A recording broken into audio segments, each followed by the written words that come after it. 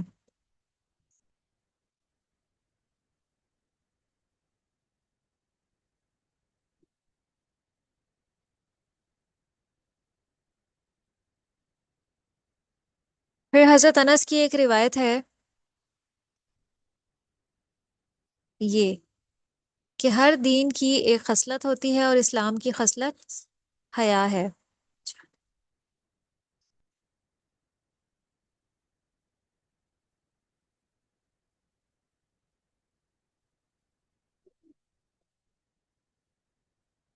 پھر اس کے بعد حضرت ابو ہریرہ رضی اللہ عنہ کی حدیث ہے، قال الایمان بدء وستون شعبہ والحیاء شعبۃ من الایمان۔ نبی کریم صلی اللہ علیہ وسلم نے فرمایا ایمان کی 60 سے کچھ اوپر شاخیں ہیں، اور حیا بھی ایمان کی ایک شاخ ہے۔ اس سے پتہ چلتا ہے کہ ایمان کا جو دائرہ کار ہے نا وہ بہت وسیع ہے، ایمان کی کئی برانچیز ہیں، ایمان سے اور بھی بہت کچھ پھوٹ کے نکلتا ہے، اور اس میں سے ایک چیز حیا ہے۔ اور پھر ایک موقع پہ حضرت ابو ہریرہ نے فرمایا کہ الحیاء من الایمان والایمان فی الجنت والبذاء من الجفاء والجفاء فی النار، کہ حیا ایمان میں سے ہے اور ایمان جنت میں لے جاتا ہے، اور بے حیائی کوڑا کرکٹ ہے اور کوڑا کرکٹ آگ میں جاتا ہے، اور یہ بھی بہت اہم حدیث ہے۔ کوڑا کرکٹ سے مراد ہے فحش گوئی یا گفتگو میں جھگڑا کرنا، جھگڑالو پن، ایک دوسرے، آپ اس کو نوٹ کر لیں کہ جفا میں کیا کچھ آ جاتا ہے۔ جفا، اس میں کیا کچھ آ جاتا ہے؟ فحش گوئی، گفتگو میں جھگڑا کرنا، جھگڑالو پن، ایک دوسرے کے ساتھ بد کلامی کرنا یا بدسلوکی کرنا، کھردرا پن، اعراض کرنا، بد اخلاقی سے پیش آنا، اکھڑ پن، کہ کوئی آرام سے بات کر رہا ہو تو جواباً اس پہ برس پڑنا، جھگڑے سے جواب دینا، سختی سے بولنا، کولڈ رویہ اختیار کرنا، یہ سب چیزیں جفا میں آتی ہیں۔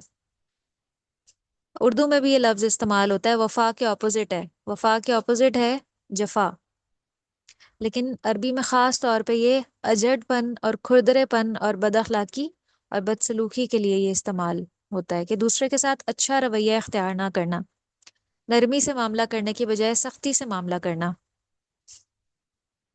تو فحش گوئی، بدتمیزی سے بات کرنا، دوسروں کے سر چڑھ کے بولنا، دوسروں کے ساتھ تلخ کلامی کرنا، یہ اجڑ پن کی علامت ہے۔ تو ایک سلجھے ہوئے اور سمجھدار انسان کی گفتگو اور کلام مختلف ہوتا ہے،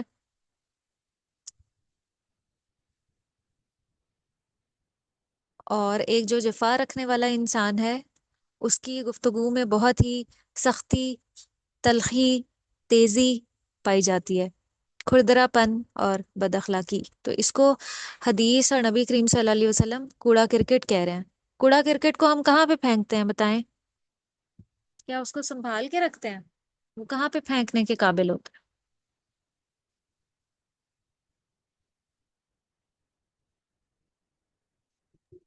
ڈسٹ جی، بن۔ جی، آپ آپ بتائیں ایمان، کوڑا کرکٹ کی کیا جگہ ہے؟ ہم یا اسے جلا دیتے ہیں یا اسے ڈسٹ بن میں پھینک دیتے ہیں۔ شاباش، اسے ہم جلا دیتے ہیں کیونکہ وہ ہمارے کسی کام کا نہیں ہوتا، ورتھ لیس ہوتا ہے۔ تو نامناسب الفاظ کا استعمال جو دوسروں کو تکلیف دیں، مثلاً تانے دینا، کسی پہ ہر وقت طنز کرتے رہنا، چیخ چلا کے بولنا، بڑبڑانا، یہ بھی دوسروں کے لیے ایک تکلیف دہ رویہ ہے۔ کسی کی بے عزتی کرنا، جھلائے ہوئے انداز میں بات کرنا، کندھے جھٹکنا، ہاتھ جھٹکنا، پاؤں مارنا، یہ ساری چیزیں اجڑ پن کی علامت ہیں۔ اور ہم نے قرآن میں عباد الرحمن کے بارے میں ہم پڑھیں گے، ان کی سب سے بڑی کوالٹی یہ ہے کہ وہ زمین پر بہت عاجزی کے ساتھ چلتے ہیں۔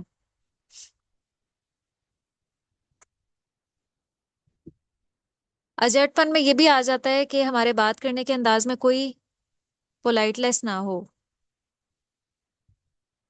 ٹون کے ساتھ، کراؤڈ ٹون کے ساتھ بات کرنا۔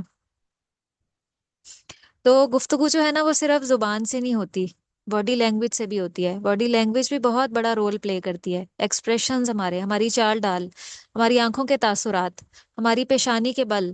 کئی بار ہم اپنی زبان سے کچھ نہیں کہہ رہے ہوتے لیکن ہم اپنے ایکسپریشنز اس طرح کے بنا رہے ہوتے ہیں کہ جس سے اگلے کا دل ٹوٹ جاتا ہے، ہم اگلے کو تکلیف میں مبتلا کر دیتے ہیں. یا کسی سے منہ موڑ کے بات کرنا، یہ بہت زیادہ لاؤڈ ہو جانا، جھڑک کے بات کرنا، اگلے کا لحاظ نہ کرنا، اس کی انسلٹ کر دینا. تو ہمیں اپنے رویوں پہ ضرور نظر ڈالنی ہے کہ ہمارا کیا طرز عمل ہوتا ہے جب ہم کسی سے بات کرتے ہیں، کہ کہیں ہم دوسروں کو حقیر تو نہیں سمجھتے، ہم اپنے آپ کو بہت سپیریئر سمجھتے ہیں اور جو ہمارے مقابل کے لوگ ہیں ہم ان کو حقیر سمجھتے ہیں. پھر بسا اوقات دوسروں کی نقلیں اتارنا.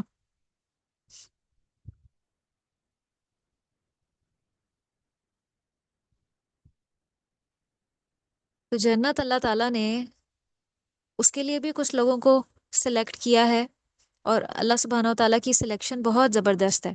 اندر باہر سے کنگال کے پوری طرح جائزہ لے کے، جیسے دنیا میں کسی انسان کو کسی اسپیسیفک بڑی پوسٹ پہ رکھنا ہو نا، تو اس کے لیے جب انٹرویو لیا جاتا ہے اور ٹیسٹ لیا جاتا ہے تو اس کا کرائٹیریا بہت سخت ہوتا ہے. کوئی میڈیکل ٹیسٹ ہو، اس کے علاوہ کوئی اور ٹیسٹ ہو، تو بڑا ہی ایک سخت کرائٹیریا ہوتا ہے. تو کیا اللہ سبحانہ و تعالیٰ کی جو اتنی حسین و جمیل جنت ہے، اس میں اللہ تعالیٰ ایسے ہی سب کے لیے دروازہ کھول دیں گے کہ جس کا دل کرے اس میں داخل ہو جائے؟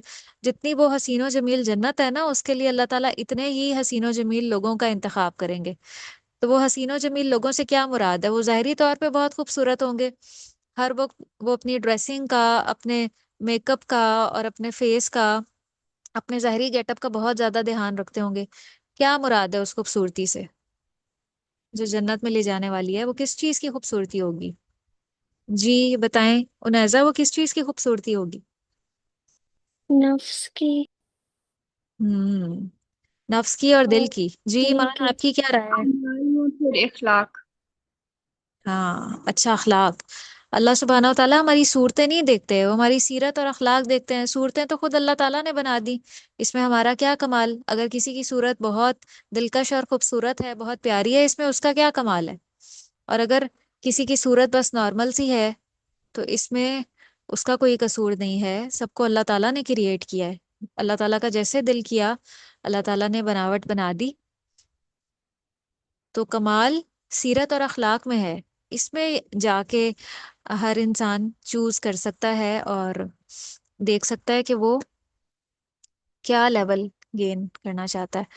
تو ہم اپنے حال حلیے کی اصلاح تو بہت زیادہ کرتے ہیں، اپنے آپ کو بہتر سے بہتر بنانے کی کوشش کرتے ہیں، لیکن اللہ تعالیٰ نے جنت کے چناؤ کے لیے جو ہمیں لسٹ دے رکھی ہے نا، اور جو چیزیں ہم سے ریکوائرڈ ہیں، وہ بھی سب اسی طرح سے ریکارڈ ہو رہی ہیں.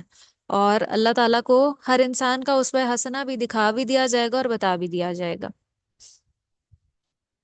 تو اگر ہم اس اسوہ حسنہ کے مطابق ہوئے جو نبی کریم صلی اللہ علیہ وسلم کا تھا، جو اللہ کو ریکوائرڈ تھا، پھر ہی جنت میں داخل ہوں گے. اور اگر کوئی کمی کوتاہی رہ بھی گئی اس سب کے باوجود، کیونکہ ہم انسان ہیں، ہم فرشتے نہیں ہیں کہ ہم سے غلطی نہ ہو. حضرت آدم علیہ السلام سے بھی غلطی ہو گئی تھی، لیکن انہوں نے فوراً ہی اس غلطی کو مان لیا، نادم ہوئے، شرمندہ ہوئے، اللہ سے دعا کی، اللہ تعالیٰ نے ان کی غلطی معاف کر دی. تو اسی طرح ہم سے بھی خطائیں ہوں گی، کمیاں ہوں گی. یہ جو اوپر کمیوں کا ذکر ہوا یہ ہو جائیں گی ہم سے، لیکن ہم نے دائمی طور پہ ان کو اپنے اندر نہیں سیو کر لینا کہ ہمارا مستقل ہی وہ رویہ بن جائے. اگر کبھی ہم سے کوئی ایسی کمی کوتاہی ہو جائے، فوراً ہم نے اپنے آپ کو دوبارہ سے درست کر لینا ہے. اسی کو تزکیہ کہتے ہیں، کہ اگر ہمارے اندر کوئی بیڈ چیز آ رہی ہے تو ہم فوراً اپنا محاسبہ کریں اور اس کو اپنے اندر سے نکال دیں. ایک بندہ مومن کا یہی تمام زندگی طرز عمل ہوتا ہے، اور اسی کا نام حیا ہے، اسی کا نام احساس ہے.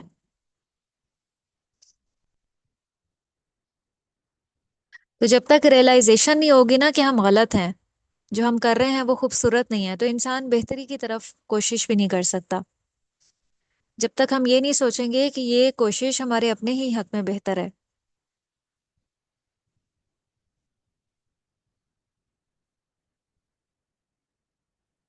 تو حیا والے، ایمان والے جنت میں ہوں گے، اور بے حیائی کوڑا کرکٹ ہے، اور کوڑا کوڑا کرکٹ آگ میں جاتا ہے. یہ حدیث ہمیں بتا رہی ہے۔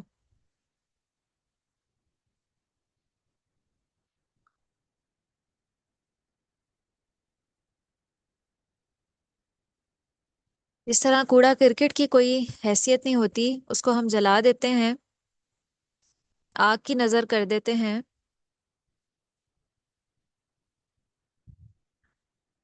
اللہ سبحانہ و تعالیٰ نے یہ جو دنیا بنائی ہے نا، اس میں ہمیں مختلف چیزیں نظر آتی ہیں، مختلف کلر کمبینیشنز نظر آتے ہیں، درختوں کا سائز، پتوں کے رنگ، ہر چیز کلر سکیمز مختلف ہے۔ پرندوں کے کلرز آپ دیکھ لیں تو اس سے پتہ چلتا ہے کہ اللہ سبحانہ و تعالیٰ جمیل ہے۔ جمیل کہتے ہیں خوبصورت ہونے کو، اور جو خوبصورتی کو پسند کرے۔ اللہ تعالیٰ کو خوبصورتی پسند ہے، اسی خوبصورتی کا اللہ تعالیٰ نے انسانوں میں بھی تقاضا کیا ہے کہ وہ اپنے اخلاق کو خوبصورت بنائیں۔ وہ اخلاق کی بہتری اور خوبصورتی ہمارے اخلاق میں بھی نظر آنی چاہیے۔ ہر موسم دیکھیں اللہ تعالیٰ نے کتنا خوبصورت بنایا ہے، اور جب برف پڑی ہوئی ہوتی ہے وہ بھی کتنی خوبصورت لگ رہی ہوتی ہے، ہریالی کتنی اچھی لگتی ہے، آ، پتوں کے رنگ اور نیلا آسمان، اس کی بھی ایک اپنی خوبصورتی ہے، بادل ہیں، ہوائیں ہیں، بارش ہے، جو نیچر ہے۔ ہم کیوں پلٹ پلٹ کے جو ناردرن ایریاز ہیں وہاں پہ جاتے ہیں نیچر کو دیکھنے کے لیے، کہ اس میں ایک اللہ تعالیٰ نے بڑی پیک لیول کی خوبصورتی رکھی ہے۔ جانور ہیں، پرندے ہیں، تو وہ ساری مخلوق بھی بڑی پر رونق ہے۔ تو دنیا میں یہ حال ہے، تو اللہ کی جنت جس کی اللہ نے خود تعریف کی ہے کہ اللہ کی جو جنت ہے، انسانی ذہن اور انسانی نگاہیں آج اس کے بارے میں سوچ بھی نہیں سکتی کہ وہ کس لیول کی اور کتنی زبردست ہے۔ تو اس کو حاصل کرنے کے لیے خوبصورت رویوں اور خوبصورت اخلاق کی ضرورت ہے، خوبصورت معاملات کی ضرورت ہے، اس کے لیے ہمیں اپنے آپ کو دیکھنے کی ضرورت ہے۔ اور ہم بہترین نمونہ ہمارے لیے نبی کریم صلی اللہ علیہ وسلم کی ذات ہے کہ ہم آپ کے اسوہ حسنہ کو فالو کریں۔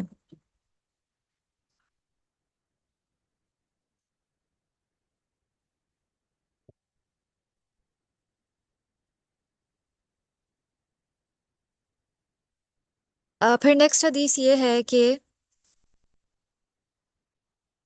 بس نیکسٹ 2 احادیث ہم کریں گے اور باقی ہم کل اس ٹاپک کو کمپلیٹ کریں گے۔ ان رسول اللہ صلی اللہ علیہ وسلم مر علی رجل من الانصار وهو يعيذ اخاه في الحياء فقال رسول الله صلی اللہ علیہ وسلم دعه فإن الحياء من الایمان۔ ایک دفعہ نبی کریم صلی اللہ علیہ وسلم ایک انصاری شخص کے پاس سے گزرے، اس حال میں کہ وہ اپنے بھائی کو حیا کے بارے میں واز کر رہا تھا، نصیحت کر رہا تھا۔ یعنی یہ انصاری شخص دنیاوی لحاظ سے بہت بڑا کاروباری تھا، اور اس کا جو بھائی ہے وہ بہت حیا رکھتا تھا، یعنی دین کو فالو کرنے والا تھا اور اپنے اخلاق کو سنوارنے والا، تو وہ اس کو حیا کے بارے میں کچھ نصیحت کر رہا تھا کہ تم بہت زیادہ حیا نہ کیا کرو۔ تو آپ صلی اللہ علیہ وسلم نے اس انصاری سے فرمایا کہ اس کو اس کے حال پہ رہنے دو، کیونکہ حیا بھی ایمان ہی کا حصہ ہے۔ اور ایک اور روایت میں ملتا ہے کہ آپ نے اس انصاری سے کہا کہ دیکھو اس کو جو ہے تم اس کے حال پہ رہنے دو، ہو سکتا ہے تمہیں بھی رزق اس کی وجہ سے ہی مل رہا ہو، کیونکہ تو ہو سکتا ہے کہ 2 بھائی ان میں سے ایک دنیاوی لحاظ سے بہت کامیاب ہو اپنے بزنس میں، اپنی جاب میں، اور اس کا بھائی جو ہے دوسری طرف دین کو فالو کرے، دین کی خدمت کرے، اور دین کو فالو کرنا، قرآن کو سیکھنا، نبی کریم صلی اللہ علیہ وسلم کی احادیث کو سیکھنا، یہ اللہ کی طرف سے انسان کی زندگی میں خیر و برکت لے کر آتی ہے۔ یہ چیز اللہ کی مدد نصیب ہوتی ہے ایسے انسان کو۔ اللہ تعالیٰ جب ایسے انسان سے خوش ہوتے ہیں تو رزق کی فراوانی بھی کر دیتے ہیں، تو وہ رزق بسا اوقات دوسرے لوگوں کے ذریعے سے اس کو مل رہا ہوتا ہے۔ یعنی ہو سکتا ہے اس کے بھائی کے ذریعے مل رہا ہو، کہ اس کا بھائی اگر اس پہ خرچ کرتا ہے تو اللہ تعالیٰ اس کے بھائی کے رزق میں برکت دے دیں، یا اگر اس کے والد اس پہ خرچ کر رہے ہیں تو اللہ تعالیٰ اس کے والد کے ذریعے سے رزق میں برکت دے دیں۔ اچھا، اگلی حدیث، الحیاء خیر کلو۔ نبی کریم صلی اللہ علیہ وسلم نے فرمایا کہ حیا ساری کی ساری خیر ہے، خیر اور بھلائی ہے۔ تو ہم نے حیا کی کوالٹیز بھی پڑھ لی کہ ایک حیا دار انسان جو ہے وہ زندہ اور الرٹ انسان ہوتا ہے، جس کا دل جاگ رہا ہوتا ہے۔ جی، آپ یہ والی حدیث پڑھیں عنیزہ یہاں سے۔ قال رسول اللہ صلی اللہ علیہ وسلم. قال رسول الله صلى الله عليه وآله وسلم الحياء من الإيمان والإيمان في الجنة والبذاء من الجفاء والجفاء في النار. بارک اللہ فیک. جی ایمان آپ بھی پڑھیں، یہ والی حدیث آپ پڑھیں یہاں سے. قال رسول اللہ صلی اللہ علیہ وسلم. اعوذ باللہ من الشیطان الرجیم، بسم اللہ الرحمن الرحیم. قال رسول اللہ صلی اللہ علیہ وآلہ وسلم لکل دین خلقا وخلق اسلام الحیاء. جب ہم آخر سے پڑھیں گے نا تو ہم میم کو لام سے ملا دیں گے. وخلق الاسلام الحیاء، اور اسلام کی جو خوبی ہے وہ حیا ہے. بارک اللہ فیک. تو آپ دونوں کوئی نہ کوئی بات شیئر کریں کہ آج کے اس لیکچر میں کوئی عمل کی بات آپ کو اچھی لگی ہو یا آپ نے اپنے عمل کے لیے چوز کی ہو. جی ایمان آپ بتائیں پہلے.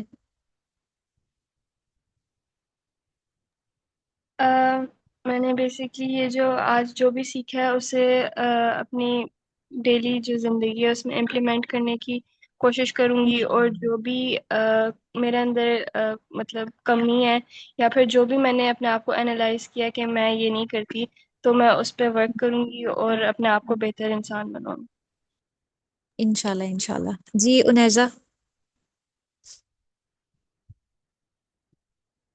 میں نے بھی احادیث سے یہ سیکھا ہے کہ حیا ایمان کا بہت اہم حصہ ہے، تو ہمیں زندگی اس کو سامنے رکھتے ہوئے گزارنی چاہیے. ہاں جی بالکل،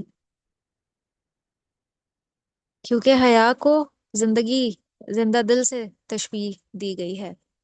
جس طرح ایک زندہ انسان ہوتا ہے نا، اس میں جو جو کوالٹیز ہوتی ہیں، اسی طرح دل کی بھی ایک زندگی ہے. تو ہم نے اپنے دل کو مردہ ہونے سے بچانا ہے. تو اگر ہم قرآن کی اور حدیث کی جتنی تعلیمات ہیں اس کو اپنے اوپر امپلیمنٹ کریں گے نا، تو ہمارے دل میں ایک زندگی آئے گی، ایک خوشی اور اطمینان نصیب ہوگا، جس کو اطمینان قلب کہا جاتا ہے. دل کا اطمینان. بہت سے لوگ، ان کے پاس دنیا کی ہر چیز ہوتی ہے لیکن اس کے باوجود وہ ہیپی نہیں ہوتے، انہیں اطمینان قلب نصیب نہیں ہوتا. کیوں؟ کیونکہ ان کی جو دل کی زندگی ہے نا، وہ کسی بھی سبب سے متاثر ہوئی بھی ہوتی ہے.